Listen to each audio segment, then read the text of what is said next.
I'm your host, not for possession, Narcissa Deville, and welcome to hell. Look, I may not be able to fuck with JKR, but I am still a Slytherin. A lot of videos have been made asking the question, is Slytherin bad? But few videos, if any, have ever asked the question, which I think is more appropriate, why is Slytherin perceived as bad? I mean, I get it, we have some notorious outliers, but we also have Merlin, and honestly, no other house at Hogwarts has to contend with this question. No other house is just assumed to be evil, and the fact that bad people exist in other houses is seen as irrelevant. In fact, the very nature of their badness is a suggestion to some that they should have been in Slytherin. And that, to me, is the fundamental problem with Slytherin discourse. From the very first book and the first ever mention of the house, we learn that there hasn't been a single bad witch or wizard who didn't come from the house, and that is the immediate impression we get of Slytherins as a whole. But why? In order to understand Slytherin bias, we first have to understand the history of the house, what we know of it, and Salazar Slytherin himself. This is of course tricky because canonically speaking, that is, what exists in the books, there isn't a whole lot.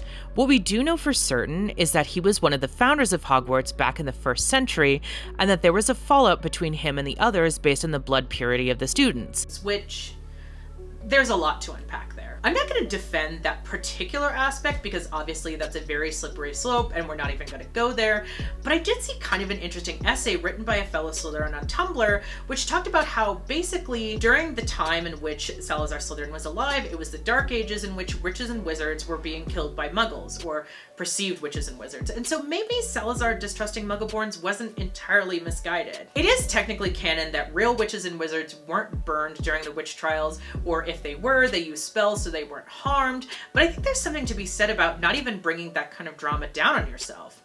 I'll leave it to you to decide where you stand on that, especially if you subscribe to the theory that blood purity is an allegory for racism. I'm personally on the side of Tolkien that I don't really care for allegory, and more to the point, I'm not really sure J.K. Rowling is the best person to be writing allegories on that particular subject. According to the Harry Potter wiki page, the name Salazar was taken from Antonio de Oliveira Salazar, a fascist dictator of Portugal, where J.K. Rowling lived for a time. As far as I'm concerned, this only further cements my thesis that there's an inherent bias against Slytherin that is very intentional. There's also a whole subplot that Voldemort is the heir of Slytherin, and that the family, save for him, died out. It's a whole thing. Ultimately, history can only tell us part of the story, especially when it's largely unknown or unclear, and I think it's important to also discuss the traits of Slytherin, specifically as these add another layer of how Slytherin is perceived. It can't be understated, by the way, that you don't have to possess all of these traits to be a Slytherin, but if you are a Slytherin, you likely possess some, or probably most. Cunning, ambition, resourcefulness / shrewdness, self-preservation, and, according to the book, a certain disregard for the rules. Sound familiar? Even the symbol of Slytherin, the snake, is meant to evoke a certain reaction.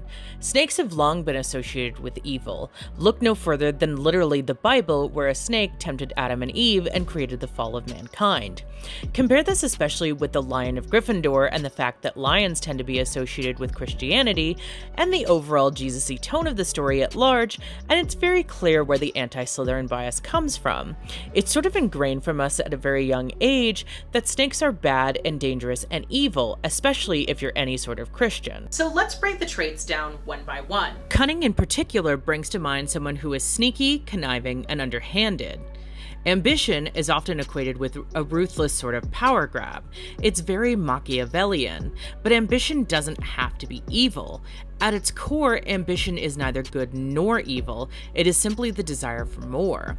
The desire to prove people wrong and say that you can do something even when people say you can't. There's some disagreement with how Slytherins are described. A lot of info on the wiki pages say it's resourceful, but a lot of merch says it's shrewd. For clarity, shrewd means either astute or sharp in practical matters, while resourceful means the ability to deal skillfully and promptly with new situations/difficulties. I would actually argue that these are more of our positive traits, but like anything, it kind of depends on who you ask. Pride takes many forms, but you'll be hard-pressed to find a Slytherin who isn't proud of it, or a Slytherin who isn't too proud to accept help. This is, I would argue, one of our worst traits, not for any sinister reason, but because, honestly, being too proud to ask for help when it's needed isn't really healthy. It's something I've personally been working on, along with general vulnerability, which is a work in progress. This, like pride, isn't always our best trait. Self-preservation has good and bad points, the good being protecting yourself from getting into trouble or, more specifically, getting caught, usually the bad being you can protect yourself a little too well and end up missing out on something out of fear. This is where I think Slytherins truly shine, because we are the epitome of the quote, "watch me," and or "underestimate me, that'll be fun." Revenge may be a dish best served cold, but the best revenge is just doing better than everyone who dared doubt you, and I think determination is all about that. One factor which often gets overlooked when it comes to Slytherins is how fiercely protective we are of our own. Self-preservation, I think, leads some to believe that Slytherins are cowards who would sell anyone up the river if it meant saving their own ass. And while to some degree that is true, loyalty is everything to Slytherins. Hufflepuffs may be known for their loyalty, but I think Slytherin should be too. If you're one of us, you're one of us, and we're very loyal to our own. This may seem elitist, and perhaps to an extent it is, but what that means is even if you're not a Slytherin, if we feel you're worthy of our time, we will have your back. There's a lot of headcanons and fan theories about what the story would have been like if Harry had been a Slytherin, but I think it's safe to say that despite the so-called hat stall, there was never any intention for him to truly be a Slytherin. Now that the series is over, we know that Harry actually had a piece of Voldemort's soul inside him, but if we examine the evidence, it's clear that Harry would have made an excellent Slytherin. Dumbledore himself says of Salazar's chosen few that they included a certain disregard for the rules, which Harry displays time and again. Ironically, it's this very disregard for the rules that wins him the House Cup at the end of Sorcerer's Stone, and several other times as well. Additionally, while I wouldn't say Harry was ambitious exactly, he is fairly clever and I would argue fairly cunning as well, and his knack for self-preservation, e.g. keeping his feelings and emotions to himself, is fairly great as well. I mentioned in my video about the life and lies of Albus Dumbledore that Dumbledore himself has a fair amount of Slytherin traits despite his clear anti-Slytherin bias. In fact, his very point of pulling the House Cup from Slytherins and awarding it to Gryffindor is just the sort of disregard for the rules Salazar allegedly would have loved. One has to wonder, why did it take him until Harry Potter came along to really be so blatant about it? Slytherin was said to have won the House Cup for several years running before Harry came along. What would Dumbledore have done if Harry had listened to the Sorting Hat and allowed himself to become a Slytherin? Would he have still had the same bias against the house, or would he have had to see that perhaps they weren't all evil? Speaking of which, there's a certain equation with evilness and ugliness that is fairly common throughout literature and film, from Lord Voldemort to Darth Vader and other villains. It's hard to pinpoint exactly where this idea started, though in doing some research for another video, I came across the Hays Code of the 1920s and 30s, and the idea that all evil must be seen as being punished. One could argue that a form of that punishment would have to be becoming ugly. Now, this was obviously something kind of unique to America, but the effects of this law are pretty far-reaching, and it's clear that whether directly related to the Hays Code or something else, it's a fairly common trope, and J.K. Rowling capitalizes on this a lot throughout her series. In fact, most evil people, or rather people she wants you to view as evil in the books, are described as very unattractive, especially the Slytherins. Pansy herself is described as hard-faced and pug-nosed, while Crabbe and Goyle are described as fat and stupid. One could argue that the exception to this rule is the Malfoys, but honestly, the descriptions of them are never particularly attractive. In fact, Draco is repeatedly described as being too pointy, pale, and always sneering, while Narcissa Malfoy is described as looking like a drowned woman in Half-Blood Prince, the first real time we get to see her in any way. The hope is that their unattractiveness will somehow make them more detestable, which